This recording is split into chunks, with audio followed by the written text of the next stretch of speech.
Welcome to the United States Capitol and grounds. My name is Ron, and I'm a visitor guide here at the U.S. Capitol Visitor Center. Construction of the Capitol began in 1793. Over time, the building expanded as our nation grew. Today, the United States Capitol is one of the most iconic, and we think one of the most beautiful buildings in the world. With the placement of the Statue of Freedom atop the Capitol Dome in 1863, attention turned to the scenery around the building. When it came time to design the landscape, Congress understood that the grounds needed to reflect the grandeur of the People's House. In 1873, Congress commissioned Frederick Law Olmsted to design the newly enlarged Capitol grounds. Frederick Law Olmsted, known as the founder of American landscape architecture, was an easy choice for Congress. You may be familiar with his significant creation, Central Park in New York City. Olmsted's design for the Capitol grounds enhanced the building's neoclassical architecture and provided breathtaking views of the Capitol itself. His plan consisted of low stone walls forming an edge around the grounds, carefully placed plants and trees, lamps for lighting, and curved walkways to lessen the grade of the hill and present critical views of the Capitol. The original earthen terrace was replaced with a marble one to give the Capitol the foundation it deserved. Olmsted completed his work in 1892, leaving us with grounds that are beautiful and provide a stage for American history to unfold. That history includes presidential inaugurations, memorial processions, and citizens' peaceful assembly. A stroll along the winding paths of the grounds offers a perfect opportunity to appreciate Olmsted's vision.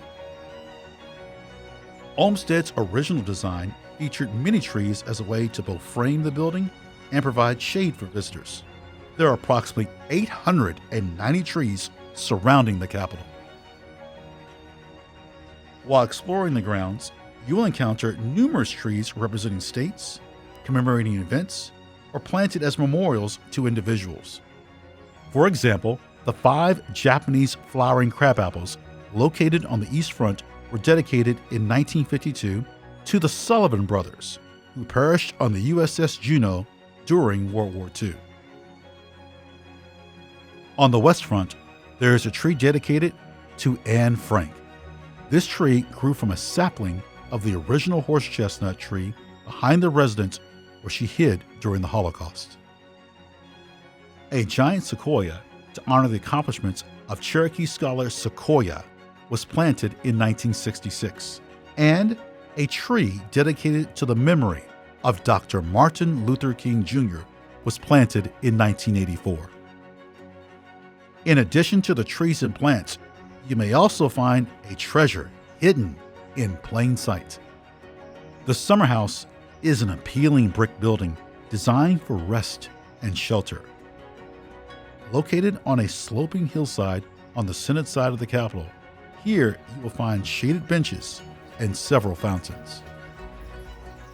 Looking through the iron grate, there's a small grotto where a stream of water splashes over rocks to create pleasing sounds and cool breezes in the summer.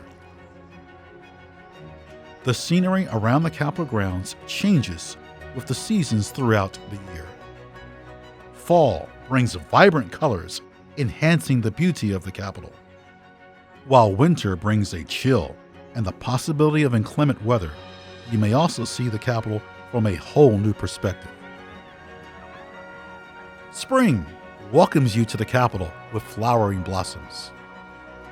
In the heat of summer, take advantage of the shade while viewing the building or attending one of the many events that take place on the grounds.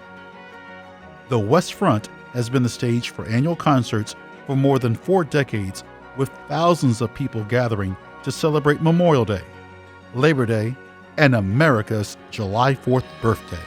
Tchaikovsky's 1812 Overture, played by the National Symphony Orchestra, perfectly complements the awe-inspiring fireworks marking the end of the evening. The West Front has hosted presidential inaugurations, beginning with Ronald Reagan in 1981. Prior to that, 35 inaugurations took place on the East Front, beginning with Andrew Jackson's inauguration in 1829. The Capitol grounds have seen significant changes over the years. The Capitol Visitor Center, which opened in 2008, was built under the East Front Plaza to preserve Olmsted's original design while providing a more accessible, convenient, secure, and informative experience for millions of visitors each year. Most recently, in 2017, the grounds became an accredited arboretum thanks to the skill and talents of the Capitol grounds and arboretum staff, who maintain the nearly 59 acres surrounding the building and nearly 300 acres around the entire campus. Olmsted's original plan has evolved into a model for tree conservation. When you get the chance to visit the U.S. Capitol, take a moment to stroll around the grounds and see what you can discover from Olmsted's original concept and how it has evolved through history. As always, it is a pleasure to take you on this tour of the Capitol grounds, and we hope to welcome you to the U.S. Capitol soon.